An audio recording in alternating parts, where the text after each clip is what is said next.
Thank you, Dr. Amir, to this great reading about Yugoslavia pre-war. Currently, we will open the question, and we should try to write the question. One together, because otherwise it takes some time. راح ناخذ الأسئلة. We will take the question, gather them. Someone will actually answer the question all at once. Because I am the head of the session, I will take the opportunity to give the first question here, to introduce the first question. Maybe somebody else ask this question, then I will lose that question. The first, comment that Yugoslavian Communist Party, they accepted the transformation to democracy, even though that the military ruling in the Arab world, they rejected that. This is the first question. The first question, even though that the ethnic Slav, they had like a few republics, they speak the same language with different accents, and also it was any different, there was Orthodox, Rome, Catholic, Muslims. Is it the main reason of the conflict? Is it the main reason of the fighting? The second question, is the United States and Europe willing this Yugoslavia to be divided to countries? Did they encourage that in any way? Did they have been happy to do so, to divide Yugoslavia? And we start the questions from this side, the right side. Whoever have the question, periodically, or maybe they can have their names here vertical, so we can notice who have the question. And also we'll start from the ladies. Ms. Asma, go ahead, please.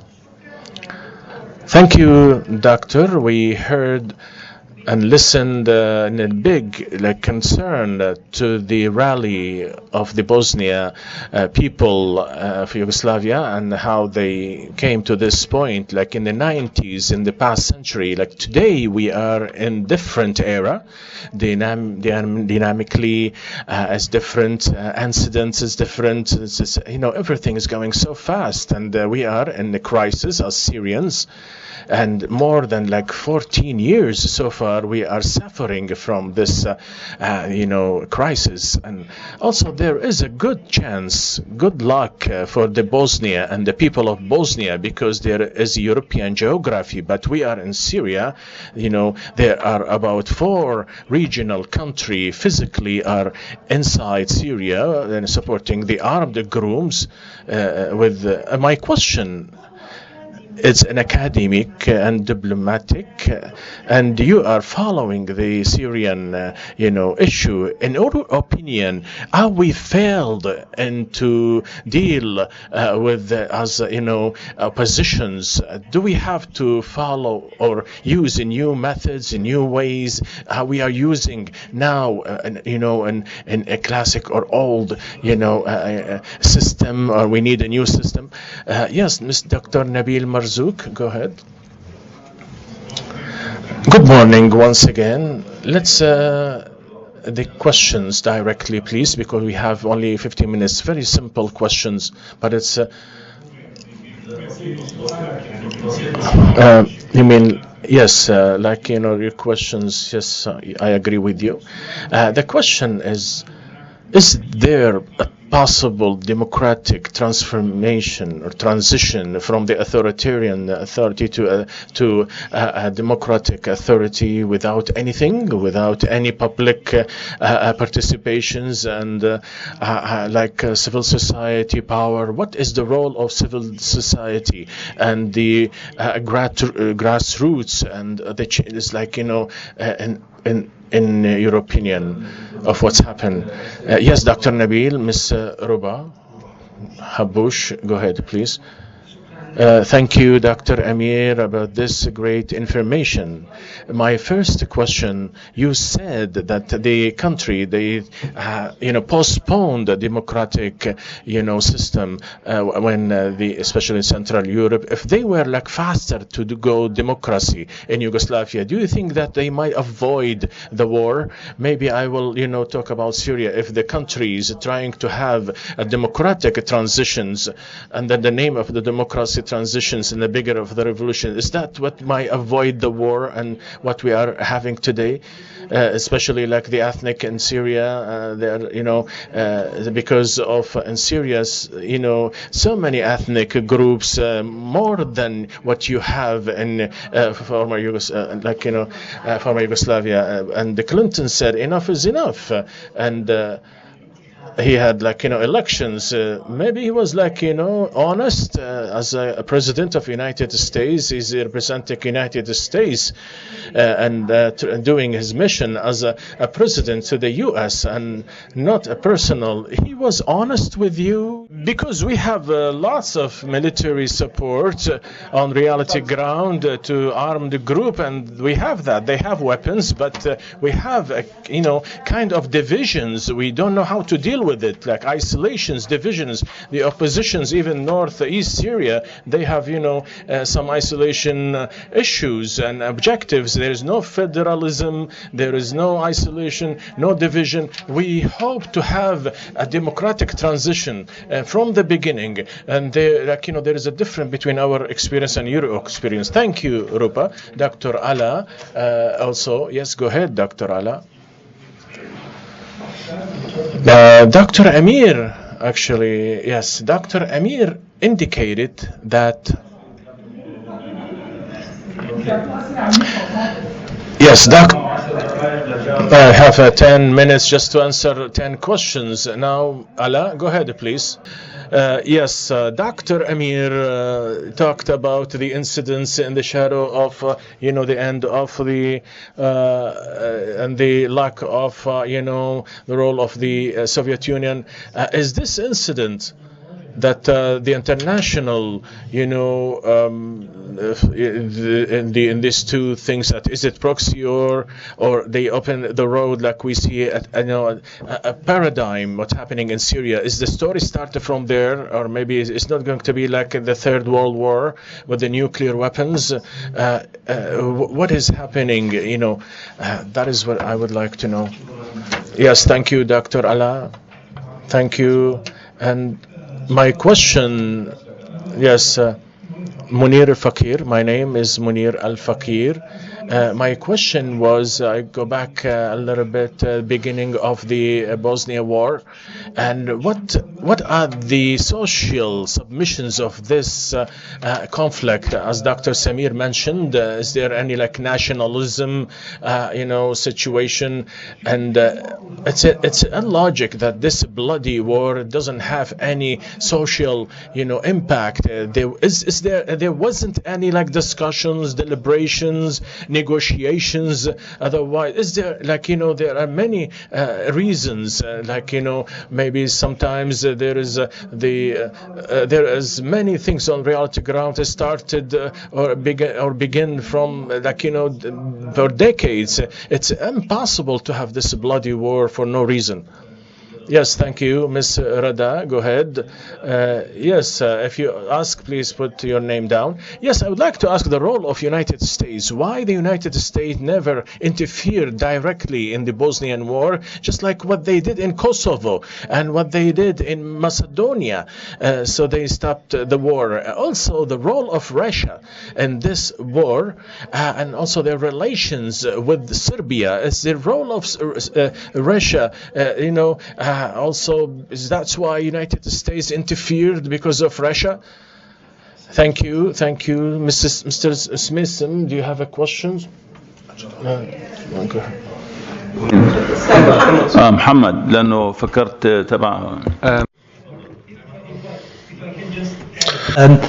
Some of these questions are related to presentations that will come later on, and some of those relate to social reasons. Ahmed is going to present about them. So just think about, go through agenda, and if some of those questions that you think of are already in the agenda in the second or third session, you can wait for that time.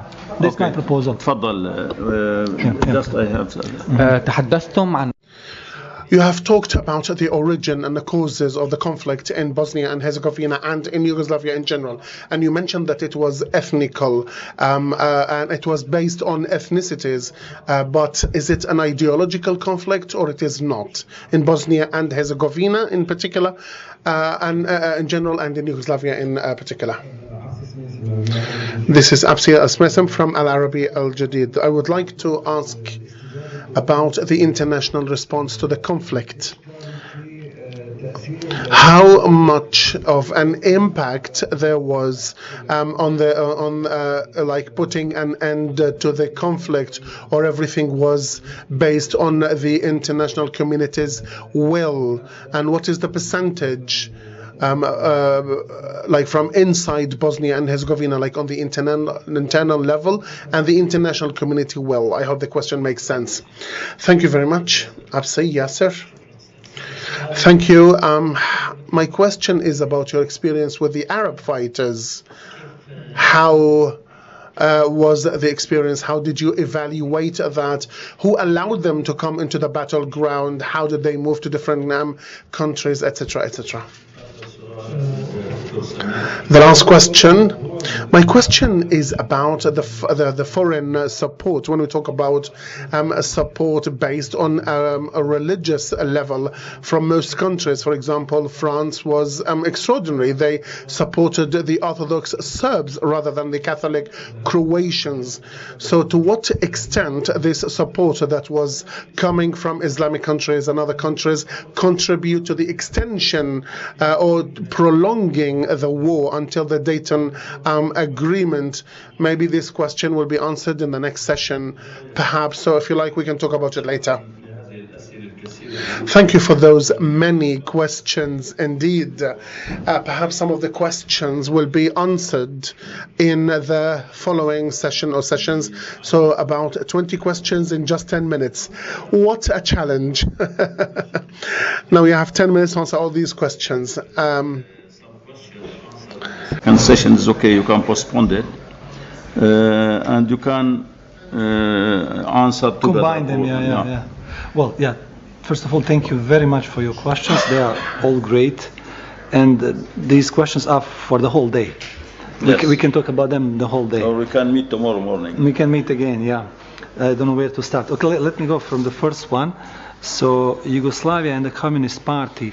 So the authoritarian communist regime in Yugoslavia, they allowed this democratic transition, yet in the Middle East this was not allowed. And I think the good reference for this question is the book of Professor Davutoglu, the earthquake, systemic earthquakes. Closer. Yeah. So the good reference for this question is a book by Ahmet Davutoglu, former Prime Minister of Turkey. He wrote this book in 2020, and he said that, well, there was this democratic transition in Europe, but this transition did not happen in the Middle East at the time of the end of the Cold War, which means that those root causes of the Cold War in the Middle East have remained. The same structure remained, and he puzzled himself how come it happened. So I don't know better answer than what he said in his book, that, well, this is the reality, and there are many reasons for this. Second, the main reason of the conflict ethnicity. I would repeat that the main reason at the domestic level is this primordial understanding of the nationalism and ethnicity. It is not a modern concept of nationality, that the modern nations are civic nations, civic-oriented nations. They are inclusive, they are open, they are tolerant. No, this is not the thing. This nationalism in Bosnia Bosnia was more exclusive, primordial, and it comes from the most dominant group, most powerful group, which wanted to be hegemon of Yugoslavia, of the Balkan region. They believe they can do so. The strong do what they like and the weak suffer what they must. So this was their logic. And I think this kind of nationalism as an ideology was a reason, primordial understanding of nationalism. Third question, international community happy to have Yugoslavia dissolution? Well, there is this kind of conspiracy theory in Serbia and among Serb intellectuals. They said, who made us fight each other? This is the U.S.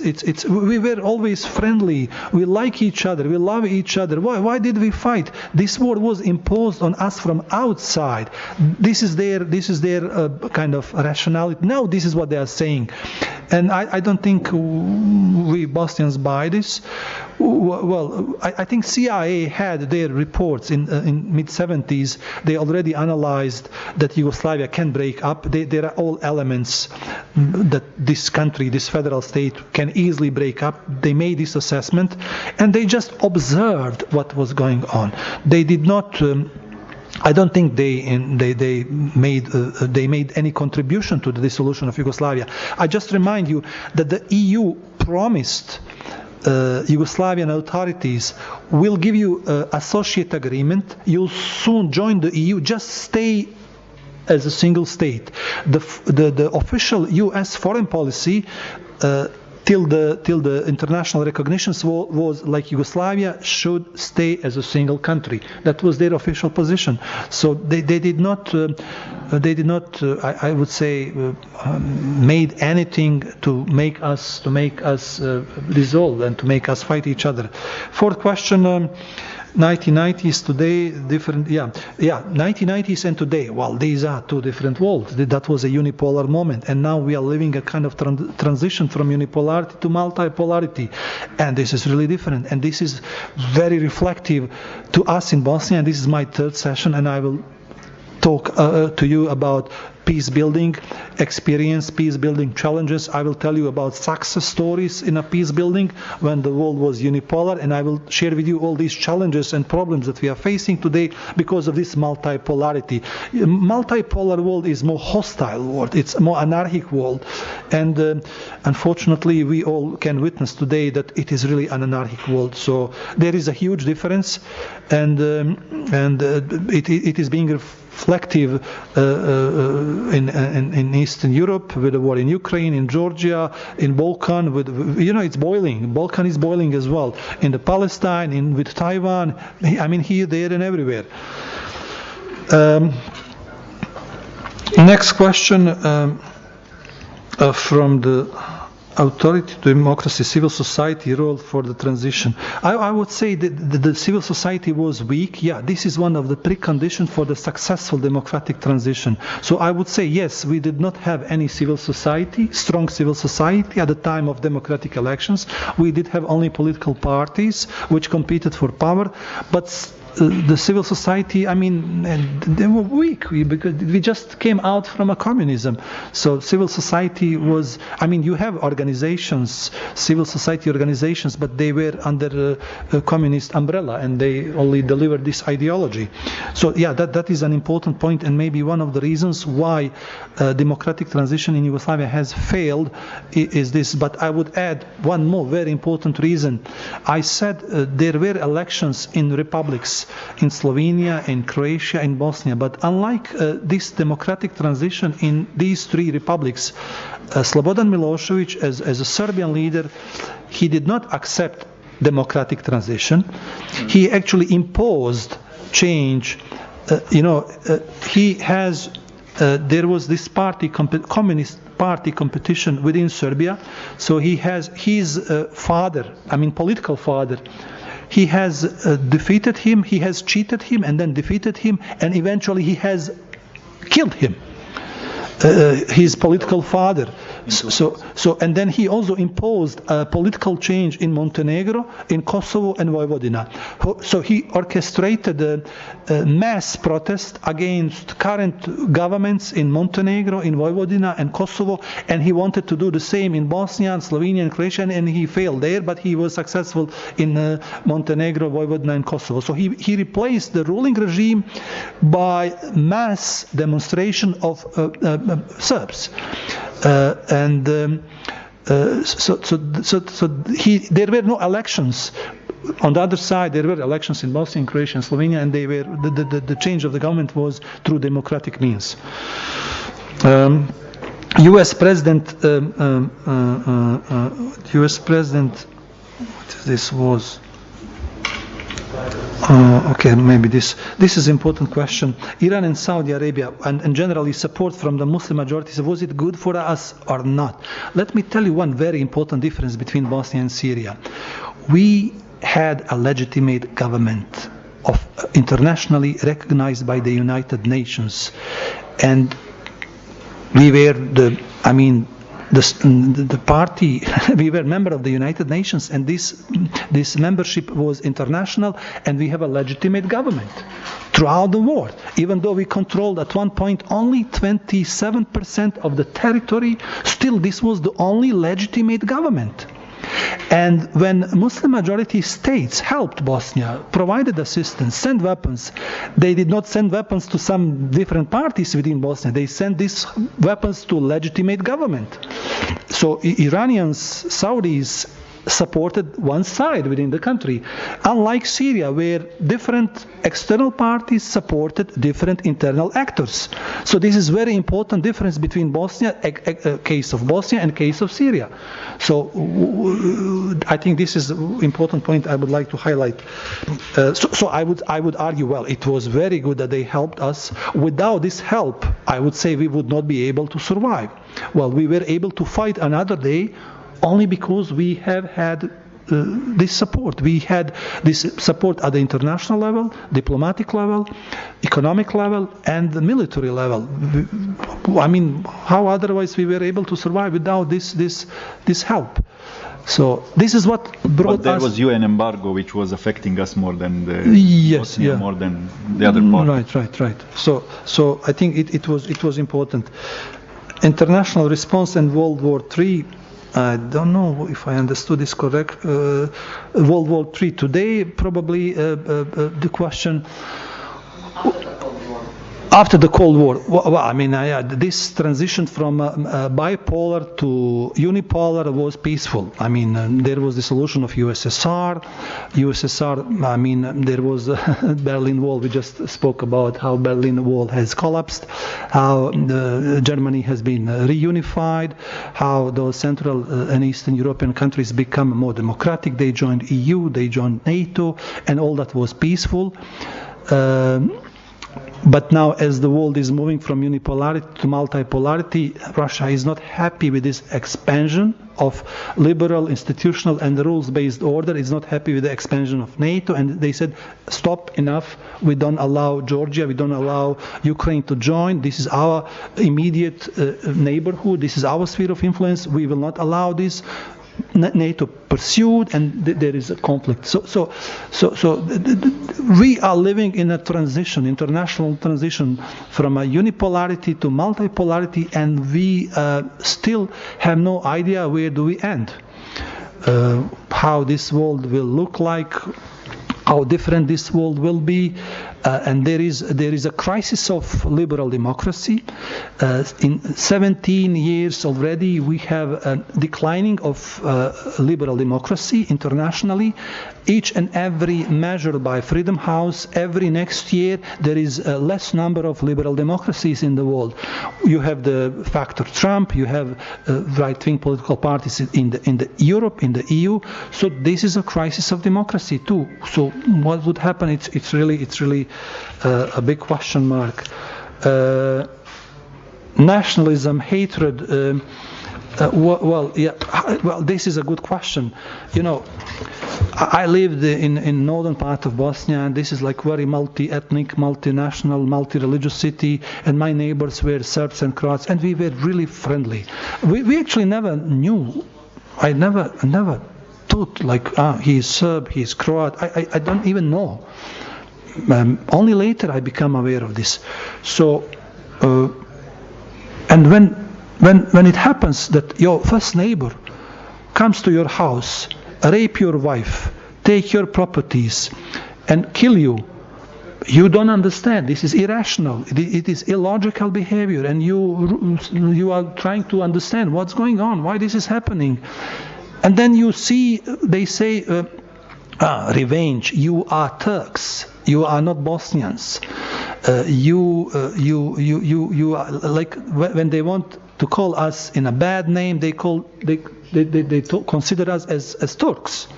We came from outside. We came from somewhere. We are Turks. We are not Bosnians. We are not originally from Bosnia. Even though our ancestors are, part of this land. We speak this language. We are looking the same. We have the same features and all that. So it's irrational. But it is, I think, long-term hatred. When primordial nationalism come in, this is what you get. They know they were under the Ottoman rule for 600 years. They never forget the Serb nation, their nationalism, and they hate this legacy of Ottoman. We Bosnia is a legacy for them, so they want to diminish this one. The role of in the U.S.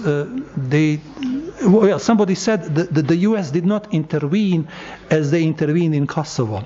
Well, there was a military intervention at the end of the war. They did bomb Serb military positions, and there is a story, very interesting story.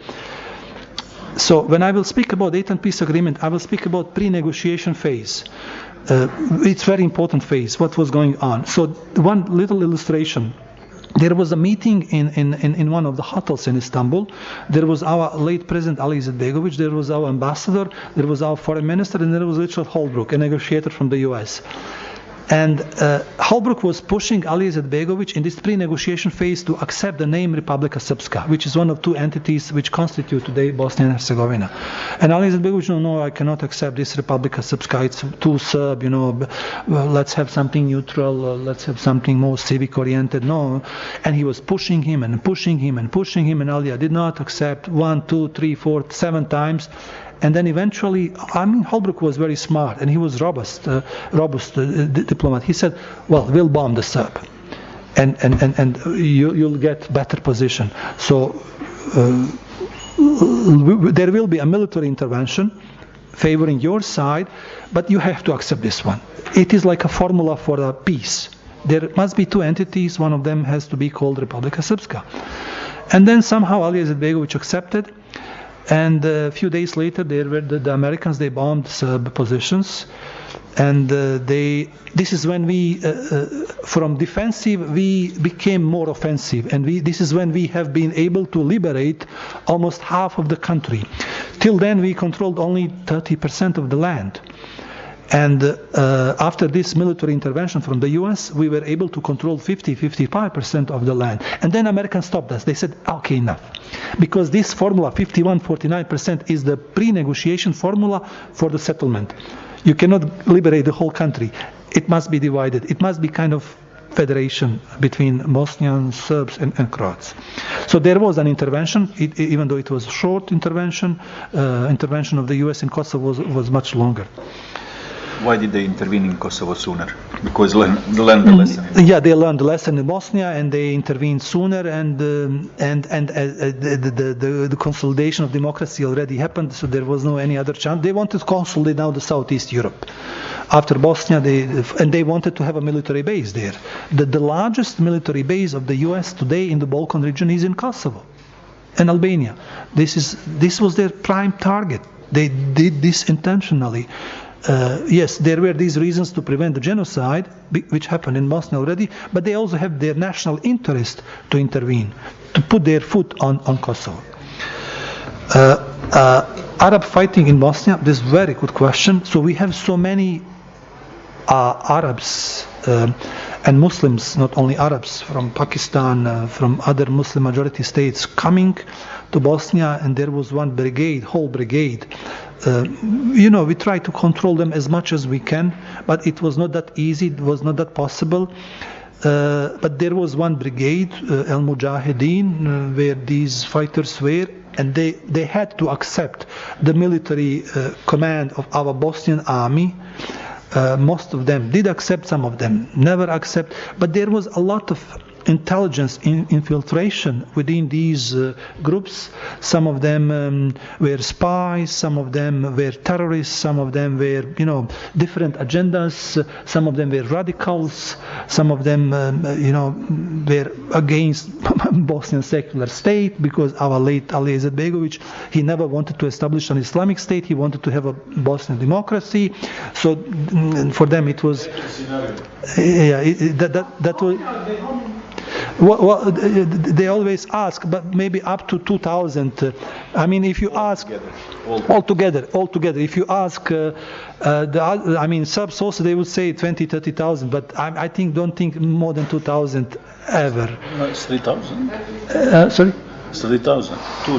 2,000. 2,000, and they have to come. They have to come through Croatia, so they cannot come. The Bosnia was under siege, so Croatians let them in, and they have intention to let them in. So remember, there was a war. There were in Bosnia 3 wars. First, there was a war. There was a joint Bosnian-Croatian war against Serb. Then there was a Serb-Croatian war against Bosnia, and then back Bosnian-Croatian war against Serbs. So Croatians had, and both Serbs and Croats, they have a goal that we are identified with a radical Islamic struggle in the European underbelly. So they knew if this is an identity of this crisis, then Bosnia will not be able to survive. Will not. But our leadership was democratic, was secular, was even multi-ethnic. In our presidency, our legitimate government was never composed of Muslims only. We have a presidency of 7 members. 2 were Serb, 2 were Croat, 2 were Bosnians, and 1 was from the others. So that was the legitimate government during the wartime. Ali Izetbegovic was chairman of this presidency, and it was always multi-ethnic. And final question is foreign support. France, this is also important. France, politically speaking, was on the side of Serb, but France was the country that provided the largest number of peacekeepers during the wartime, and they paid the heaviest price, the largest number of casualties among foreign UN troops in Bosnia were from France. Why Dayton Agreement is called Paris Agreement too? Because France told Americans, look, we paid the heaviest price. I don't know how many hundreds of French soldiers died. They were in the Sarajevo providing, helping people, preventing, siege and things like that. So some of them died. The Serb killed them. You can find on YouTube Serb sniper killing French soldiers on these military vehicles. So they paid the heaviest price, and they wanted Dayton Peace Agreement to call Paris Agreement. And in fact, eventually, Dayton Agreement was drafted in Dayton, but officially signed in Paris. The reason is France paid the heaviest price among international foreign troops. I apologize if I did not. Because If I may just supplement, yes. When it comes to France under Mitterrand and France under Jacques Chirac were 2 different Frances.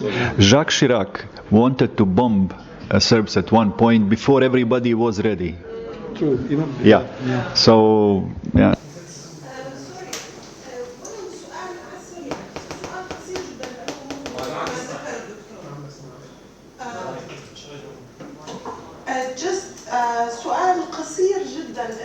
A very short question, if I may, and it is related to what you have just mentioned. You mentioned that Ali Izetbegovic and and the Serbs have not adopted any religious formula, and that it was a secular state, or he had in mind a secular state. So I remember that Ali Izetbegovic, he was talking to the people, and next to him there was a man who was shouting Allahu Akbar, and this was prior to the September events in America.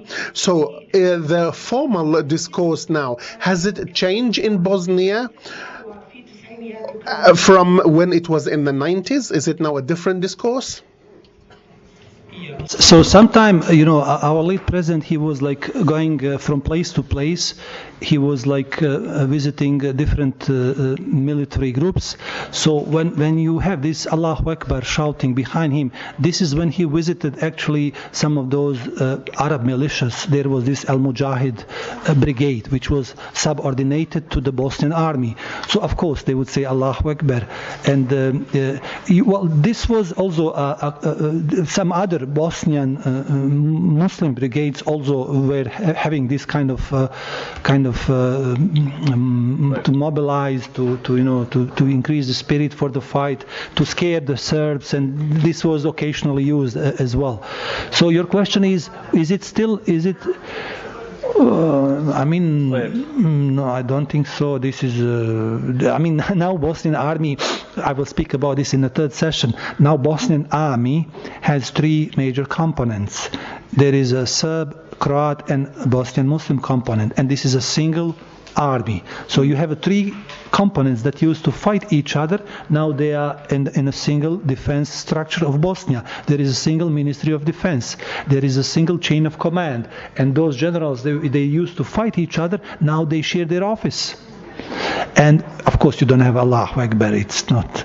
You might have a Muslim mufti which provides those religious freedoms that soldiers have to right to pray and things like that. But Allahu Akbar is in the army. It's not there. Okay. No longer there.